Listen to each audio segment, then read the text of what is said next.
جزاکم اللہ خیرا کثیرا۔ یہ تھے جناب ڈاکٹر اسلم پرویز صاحب۔ آپ کے لیے صرف اتنا ہی کہ ہر لحظہ مومن کی نئی شان نئی آن،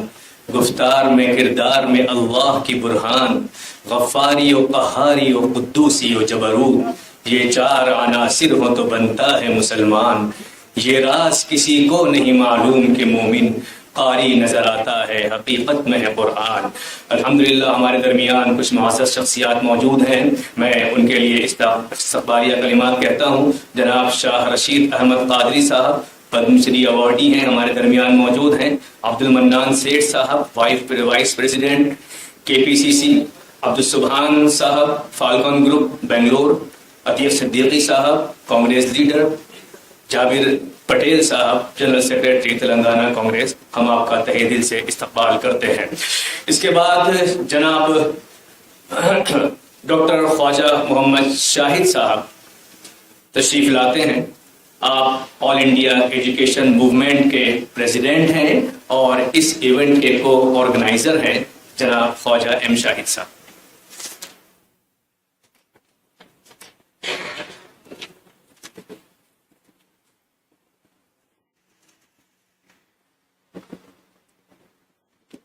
نحمده ونصلي ورسول الكريم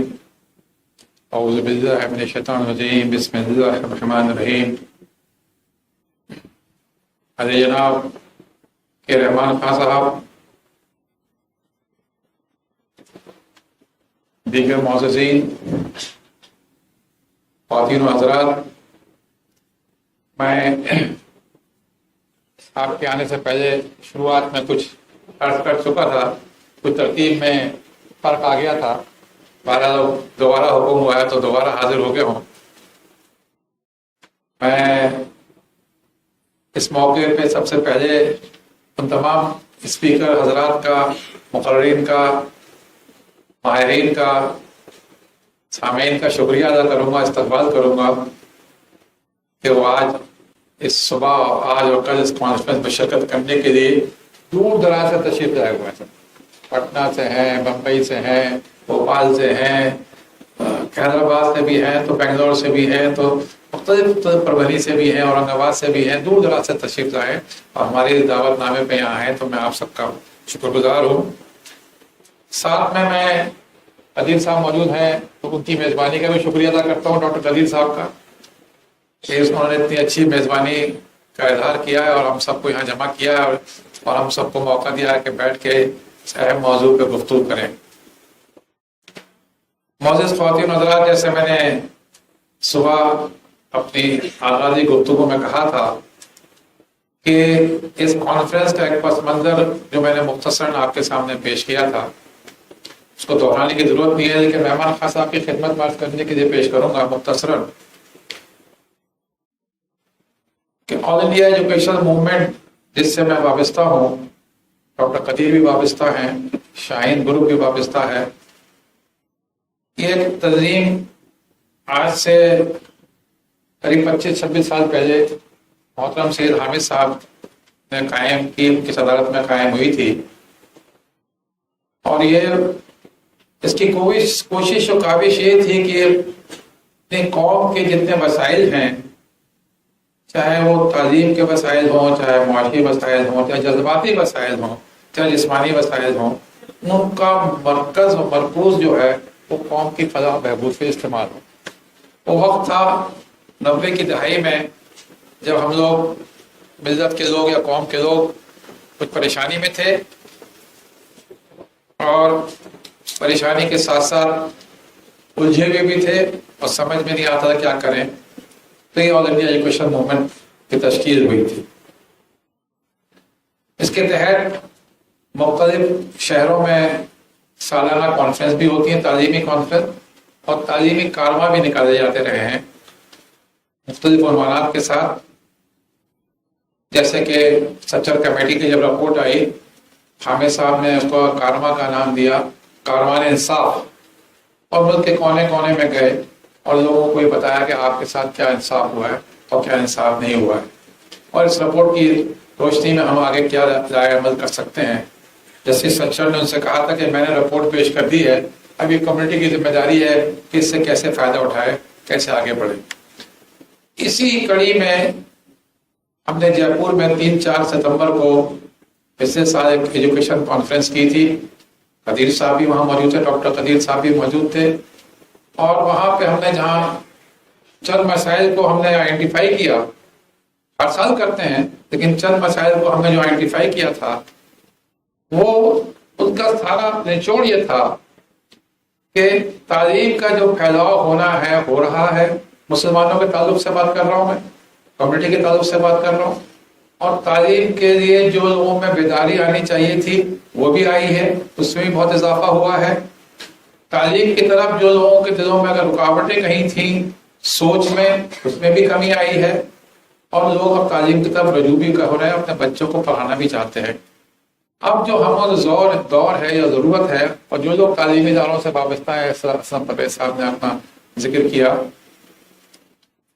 ان کو پتا ہوگا کہ اب جو ہماری سب سے بڑی مشکل ہے ہمارے خاص طور سے ہماری کمیونٹی کے اداروں میں زیادہ تر میں، وہ معیاری تعلیم کی کمی کی ہے، اور اس معیاری تعلیم کی کمی کو دور کرنے کے لیے ہم نے جو چند چیزیں پر زور دینا چاہا، یہ نہیں کہ وہی چیزیں ہیں، چند چیزوں پر زور دینا چاہا۔ اس میں یہ سمجھا کہ اگر ہمارے ٹیچر اچھے ہو جائیں گے، اچھے ٹیچر آ جائیں گے، ٹیچرز کی ٹریننگ ہو جائے گی، اچھا کام ہو جائے گا، تو بچوں کی تعلیم میں اور تعلیم کے معیار میں اضافہ ہو جائے گا۔ دوسری چیز ہمیں جو لگی وہ انفارمیشن ٹیکنالوجی کے استعمال کو فروغ دینے کی ضرورت کی لگی۔ مختصر میں بتا رہا ہوں، آپ کی خدمت میں پیش کر رہا ہوں، اور اس کی اہمیت کا میں یہ دہرانے کی ضرورت نہیں ہے مجھے اس آڈینس کے سامنے۔ تیسری چیز ہمارے سامنے اس کانفرنس میں بہت بڑی چیز سامنے ہو کے آئی تھی، وہ وسائل کی قلت تھی، مسلم کمیونٹی کے سامنے وسائل کی قلت تھی۔ اور ایک چیز آپ سب لوگ یہاں بہتر جانتے ہیں، میں صبح بھی کہہ چکا ہوں، کہ سرکار بھی اپنے ایجوکیشن سیکٹر میں اور دوسرے سیکٹر میں جہاں بھی سرکار کا انویسٹمنٹ ہوتا تھا وہ کم کرتی جا رہی ہے۔ پرائیویٹائزیشن کی طرف زور ہے، پرائیویٹ یونیورسٹیاں ہوں، پرائیویٹ اسکولز ہوں، فارن یونیورسٹیاں ہوں، ان کو فروغ دینے کی ضرورت ہے۔ وسائل کی سرکار کی طرف سے جو سکڑ شرنک کر رہی ہے وہ اس وقت واضح ہے، بجٹ در بجٹ اور سال ب سال سامنے آ رہی ہے۔ اسی پس منظر میں سر یہ بات آئی تھی کہ اپنے جو قوم کے وسائل ہیں، اور اس میں زکوٰۃ، اوقاف، صدقات یا اور ایسے وسائل ہیں، اس کو کیسے استعمال کیا جائے، اور اس کے لیے کیا ہم وسائل کا ذریعے بن سکتے ہیں، کیا ایسی چیزیں استعمال کر سکتے ہیں، تو ہم اس کے اوپر غور و فکر کریں۔ اور قدیر صاحب نے وہی اعلان کر دیا تھا جے پور میں کہ اگلی کانفرنس وہ بدر میں اس عنوان پہ کریں گے۔ اور جب اس پہ غور کیا گیا تو معلوم ہوا کہ تو ایسا ہمارے پاس اثاثہ ہے کہ صرف ہم تعلیمی نہیں، اس سے پورے ملک کی اور پورے قوم کی جتنے بھی مسائل ہیں اس کے لیے ہم اپنے پاس کتنا بڑا ریسورس موبلائز کر سکتے ہیں جس کی کوئی کہا نہیں، کوئی انتہا نہیں ہے۔ حضرت بشیر صاحب نے فرمایا کہ امپلائمنٹ دور کر سکتے ہیں، ملک کی امپلائمنٹ، غربت دور کر سکتے ہیں۔ ایسا نظام ہے کہ ہم اس کے اگر اس کا ہم صحیح استعمال کر کے سامنے لے آئیں گے تو جو ملک کے جو اپنے مسائل ہیں، ہم ان کی جو ایفرٹس ہیں، اسٹیٹ کی جو ایفرٹس ہیں، سرکار کی جو ایفرٹس ہیں، کوشش، اس میں ہم معاون ہو جائیں گے۔ تو اس کانفرنس کا سب سے بڑا مقصد یہی ہے کہ ہم اس اپنے جو دو چیزیں ہم نے آئیڈینٹیفائی کری، زکوٰۃ اور اوقاف، ان کے استعمال کا اور ان کی اہمیت کا اور ان کے انتظام کے بارے میں غور و فکر کریں، اور ان کو کیسے استعمال کریں کہ نہ صرف ہم اپنی قوم ملت کے فائدے کے لیے اس کو استعمال کریں، بلکہ ہم ملک کی جو ایفرٹس ہیں، قومی جو ایفرٹس ہیں، نیشنل ایفرٹس ہیں، اس کے لیے ہم کیسے اس کے لیے معاون اور مددگار ہو سکتے ہیں۔ زکوٰۃ کے جو مذہبی اہمیت ہے، اس کی جو اوقاف کی جو شریعت میں احکامات ہیں، یہاں پہ آپ کے آنے سے پہلے لوگوں نے اس پر ذکر کیا، اور ابھی اسلم پرویز صاحب نے تو پورے قرآن کی روشنی میں اس کو پورے واضح کر دیا کس طریقے سے کہ اس کے پیچھے جو فلسفہ ہے یا مذہبی ایتھوس ہیں یا ریلیجس ایتھوس ہے وہ کیا ہے، اس کی اہمیت کیا ہے، اس کا جو ہمارے لیے ایک مذہبی فریضہ بھی ہے اور سماجی فریضہ بھی ہے۔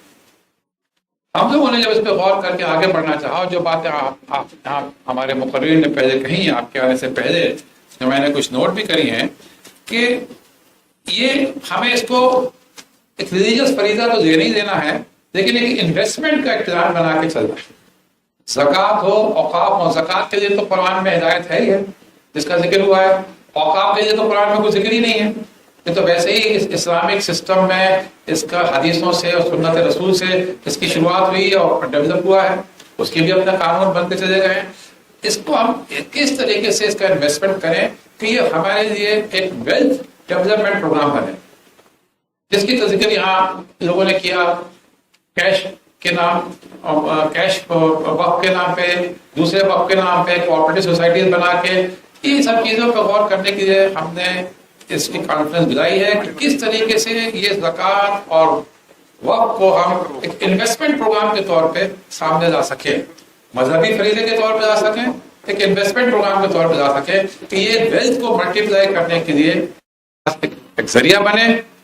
اور بہت ساری مثالیں آپ کے آنے سے پہلے یہاں دی گئیں. لوگوں نے، کسی نے کمیونٹی سینٹر کی بات کری، کسی نے میڈیکل کالج کی بات کری. تو ہم وہ پروگرام بنا سکتے ہیں محترم خواتین و حضرات، جس سے ہم اس کے ذریعے ان کو اپنا جو اپنا پرنسپل اماؤنٹ ہے اس کو محفوظ کرتے ہوئے، جو وقت کی ضرورت ہے اس کو محفوظ کرتے ہوئے اس کے یوسف فنڈ کو اس کو استعمال کریں، اور اس کو اتنا اپنا پرنسپل اتنا بڑا کر لیں کہ اس کا یوسف فنڈ بھی اتنے بڑا ہو. اور پھر اس کو ہم اپنے چاہے تعلیم کے لیے استعمال کریں، چاہے انمپلائمنٹ کے لیے استعمال کریں، چاہے ہم ہیلتھ کے لیے استعمال کریں، میڈیکل کالج بنائیں، ہاسپٹل بنائیں، وغیرہ وغیرہ. آپ کے آنے سے پہلے جناب رحمان خان صاحب اس بات کا ذکر کیا، میں کہیں پڑھ بھی رہا تھا کہ ذکر یہاں آیا کہ آٹومن امپائر میں اوقاف کی کیا اہمیت تھی، اور کس حد تک 90% of development work of Ottoman empire was being done with the help of اوقاف اور وقف سسٹم. زکوٰۃ کے سلسلے میں جو قانون ہے وہ تو بتا دیے گئے. تو دونوں چیزوں کی جو اہمیت اور افادیت ہے اس کے بار بار ہمارے پاس ماڈل بھی موجود ہیں، مثالیں بھی موجود ہیں. ملیشیا کے ماڈل کا بار بار ذکر ہو رہا ہے، ہندوستان میں ڈفرینٹ ماڈلس ہیں، ان کا بار بار ذکر ہو رہا ہے. اس میں کس طریقے سے میری سمجھ میں جو بات آتی ہے کہ اب جو میں آپ سے عرض کرنا چاہوں گا کہ پرسنلی میں جب ہم تو تعلیم کے میدان میں کام کرتے تھے، آل انڈیا ایجوکیشن موومنٹ، پرسنلی جب اس کی بات آئی کہ اس عنوان پہ بات کریں تو میں تیار نہیں تھا. پرسنلی میں تیار نہیں تھا، مگر میرے ساتھیوں نے جب کہا کہ اس پہ بھی بات کرنی ہے، ذکر کرنا ہے، کیونکہ ایک ذہن میں ایک ایسا امیج بیٹھا ہے کہ وقف کا مطلب مس مینجمنٹ، کرپشن، مس اپروپریشن. اگر آپ کسی بھی وقف کی طرف توجہ کریں تو یہی ساری چیزیں آپ کے ذہن میں آئیں گی. کیا ہو رہا ہے؟ زکوٰۃ کا مطلب جیسا یہاں کہا گیا کہ عاملین کے لیے فائدے کا سودا، جو لوگ اس کا انتظام کر رہے ہیں ان کا ذاتی فائدے، یہ سب چیزیں ذہن میں آتی ہیں کہ ان سب چیزوں میں پڑھنے سے کیا فائدہ، اس میں کچھ ہونے والا نہیں ہے. لیکن جب ہم آپ اس کو جو باتیں یہاں سامنے رکھی گئی ہیں اور اس بات پہ ہم نے غور کرنے لگا تو لگتا ہے کہ بھائی کچھ نہ کچھ کرنے کی اس میں ضرورت ہے. تو اس چیز کو ذہن سے نکالنے کے لیے کہ یہ جو اس کا ایک امیج بنا ہوا ہے، اس کے ساتھ کرپشن ہے، مس مینجمنٹ ہے، بےمانیاں ہیں، مس اپروپریشن ہے، اس کو کیسے دور کیا جائے اور اس کو کیسے پازیٹیو سینس میں ہم لے آئیں، یہ ہمیں لیے لمحہ فکر بن کے سامنے آ جاتا ہے. اور میں اس لیے تمام مقررین کا مشکور ہوں کہ انہوں نے بڑے اچھے مشورے مثالیں یہاں پہ دی ہیں. قانونی طور پہ سر ایک چیز میں یہاں فلیگ کرنا چاہوں گا جس بات کو، کہ ایک بڑا مسئلہ ہے کہ ایک طبقہ یہ کہتا ہے، سپریم کورٹ کے سامنے ایک مقدمہ گیا ہوا ہے کہ ایک سیکولر ملک میں وقف قانون کیسے چل سکتا ہے. سپریم کورٹ نے کل ہی اس کو ریٹ کیا، کل ہی اس کو کہا کہ اگر ہم وقف ایکٹ ختم کر دیں گے تو تمام انکروچر کو فائدہ ہو جائے گا. یہ کل کا ہی فیصلہ ہے سپریم کورٹ کا، فیصلہ نہیں ہے، آبزرویشن ہے. ایک اپادھیائے جی ہیں جنہوں نے اپنے پی آئی ایل ڈالا ہوا ہے اور یہ کہتے ہیں کہ صاحب یہ وقف کا قانون ہے ایک سیکولر کنٹری کے اس کے مفاد کے اس سے کلیش ہوتا ہے. اور ایسے کئی ہائی کورٹ میں ایک مسئلہ بنا ہوا ہے کہ ہمارا یہ جو مذہبی قانون ہے اس کو کیسے پارلیمنٹ پاس کر کے اور کیسے اس کے لیے قانون بناتی ہے، کیسے اس کے ایکٹ پاس کیا ہے، کیسے ایک اسٹیچوٹری کمیٹی بنائی ہے. تو ایک قانونی مسئلہ بھی ہے اور قانون کے ساتھ سامنے یہ مسئلے وقتاً فوقتاً آتے رہتے ہیں. تو ایک سوال جو میرے ذہن میں آتا ہے جو میں یہاں آپ کے سامنے رکھنا چاہوں گا، اور میں چاہوں گا کہ ہمارے جتنے بھی علماء ہیں اور ہمارے جتنے رہنما ہیں اس پہ بتائیں کہ ہمیں اپنے وقف کے قانون کو اور زکوٰۃ کے قانون کو جو بھی ہمارے شریعت اس کے کس طریقے سے ہمارے ماڈرن قانون کے ساتھ سبسیوم کریں، سبسیوم کا لفظ اگر غلط ہے، اگر اس کو نہ استعمال کریں، کس طریقے سے اس کے ساتھ ہم آہنگی کریں تاکہ ہمارے جو قانون ہیں، میں آپ کو بس کرنا چاہوں گا، اگر کوئی مجھ سے پوچھتا ہے، کوئی مجھ سے بہت افسوس کے ساتھ میں کہوں گا کہ اگر میں وقف قائم کروں تو میں کہوں گا بھائی وقف نہ قائم کرو، ٹرسٹ بنا دو، کوئی سوسائٹی بنا دو، وہ قانون اس کے بنے ہوئے ہیں، اس کے تحت ہم کام کر سکتے ہیں، چلا سکتے ہیں. ایسا نہیں ہے کہ اس میں کوئی خرابیاں نہیں ہیں، لیکن ذاتی طور پہ ہم لوگ آج کے سماج میں آپ کسی سے پوچھیے آج کون وقف قائم کر رہا ہے؟ آج سب سوسائٹیاں بنا رہے ہیں، ٹرسٹ بنا رہے ہیں، ان قانون کی طرف جا رہے ہیں جو ہمارے سامنے ہم کو بہتر لگ رہے ہیں. تو ایک سوال جو میں یہاں پہ ذہن میں آتا ہے کہ ہم اپنے وقف کے قانون کو اس طریقے سے ان قانون کے ساتھ ہم آہنگی کریں جو کوآپریٹو کے قانون ہیں، جو سوسائٹی کے قانون ہیں، جو ٹرسٹ کے قانون ہیں، تاکہ ہمارے جو ملک کے نظام ہے اس پہ ہم اس کے ساتھ ہم آہنگی پیدا کریں. یہ میں سمجھتا ہوں اس کانفرنس میں ہمیں اس پہ سنجیدگی سے غور کرنا پڑے گا. آخری بات، وقت کی کمی ہے، ہم لوگ بہت دیر ہو گئے، نماز کا بھی وقت ہے، سیشن بھی دیر ہو گیا ہے. ایک واقعہ حدیث ہم لوگ سنتے آئے ہیں، پڑھتے آئے ہیں، بتایا جاتا رہا ہے لوگوں کی طرف سے کہ اللہ کے رسول نے اپنے صحابی نے کوئی سوال کیا، مانگا، کوئی چیز ہاتھ پھیلایا تو آپ نے اس کے لیے ایک کلاڑی کا انتظام کر دیا. لکڑی منگائی، لکڑی منگا کے اس سے کہا جو کچھ تمہارے پاس تو بیچ سکتے ہو تو بیچ کے جاؤ، اور اس نے بیچ کے جایا، اس سے کلاڑی بنائی اور کلاڑی کا انتظام کر اس کو دیا. اس سے کہا جا کے لکڑیاں کاٹو اور جب بیچو. قصہ مختصر یہ کہ وہ لکڑیوں کی تجارت کرنے لگے اور اس سے آمدنی کری، اور وہ ایک سائل سے، ہاتھ پھیلانے والے سے ایک صاحب حیثیت آدمی بن سکا. مختصر بات، میری تو حدیث کی تو لمبی بات ہے. تو اب اس کو آپ ہمارے کی اپنی زبان میں اس کو اسکل ڈیولپمنٹ کہہ دیں، سیلف ہیلپ کہہ دیں، مائکرو فائنینسنگ کہہ دیں، انٹرپرینرشپ کہہ دیں، کسی بھی طریقے سے آپ اس کو ہم انٹرپریٹ کر سکتے ہیں. اور اس کو اگر ہم انٹرپریٹ کر کے اسی طریقے سے اگر ہم اپنے اوقاف کو اور اپنے زکوٰۃ کو ان چیزوں میں ہم انہی طریقوں میں انہی ماڈرن کنسپٹ کے ساتھ ملا کے چلیں گے تو یہ انویسٹمنٹ کے جو ہمارے راستے کھلیں گے اور اس سے جو ہمارے پاس ویلتھ بنے گی وہی ویلتھ ہمارا اسیس بنے گی، اور اسی ویلتھ کے ساتھ ہم امپلائمنٹ بھی دے پائیں گے، اسی ویلتھ کے ساتھ ہم انٹرپرینرشپ بھی کر پائیں گے، اور اسی ویلتھ کے ساتھ ہم غربت بھی دور کر پائیں گے، اور سماجی ہم آہنگی بھی پیدا کر پائیں گے، اور سماج میں جو انیکوالٹی ہے اس کو بھی دور کر پائیں گے. غربت کو جب دور کریں گے تو سماج کی انیکوالٹی کو دور کر پائیں گے. تو اتنی وسعت ہمیں ان دو پیرامیٹرز میں دکھائی دی. آخری طور پہ مولانا خالد رشید فرنگی مہدی صاحب نے بات کہی ہے، اور اسلم پرویز صاحب نے بھی بات کہی ہے، اور بہت سے لوگوں سے میں گزارش کرتا ہوں کہ زکوٰۃ یا اور دوسرے ہمارے یہ اوقاف ہیں، کیا اس کے فائدے ہم غیر مسلموں تک پہنچا سکتے ہیں کہ نہیں پہنچا سکتے ہیں. ایک رائے چلتی ہے کہ نہیں پہنچا سکتے، ایک رائے ہوتی ہے. اب اس رائے کے لیے ہمیں ہموار کرنا ہوگا. اگر اب جیسے میں نے بات کہی کہ ملک کے ایفرٹس کے ساتھ، دیش کی ایفرٹ کے ساتھ ہمیں اس کو جوڑنا ہے، تو اس رائے میں ہمیں تبدیلی کرنے کی ضرورت ہوگی. ایسی رائے موجود ہے کہ لوگ کہتے ہیں کہ ہم کر سکتے ہیں، آپ نے ابھی فرمایا، آپ نے بھی فرمایا، ایسی رائے موجود ہے. لیکن ایک بڑی رائے ایسی آ جاتی ہے جب ہم ایسے کرنے چلتے ہیں، کیونکہ وہ تو سامنے آتا ہے کہ زکوٰۃ کے تو 8 مصرف جو ہوتے ہیں، 8 مصرف ہیں. اس سے آگے بڑھنے کے لیے کیسے آپ ان سب چیزوں کو، اس ایسے شرعی قانون کو، شرعی جو آپ کے فتویٰ ہیں ان کو کیسے آپ اس کو ان کے ساتھ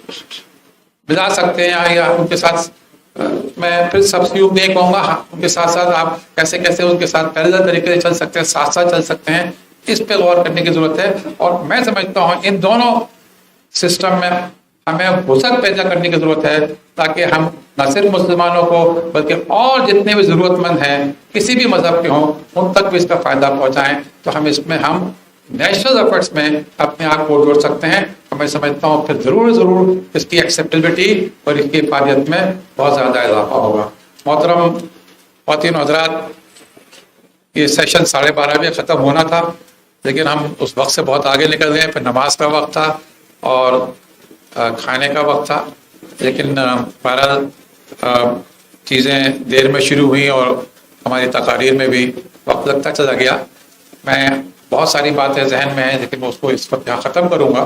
2 دن کے سیشن ہیں، ہم ان پہ غور کرتے رہیں گے، باتیں کرتے رہیں گے. ہم سب منتظر رہیں گے رحمان خان صاحب کے خطبے کو سننے کے لیے. ان سے زیادہ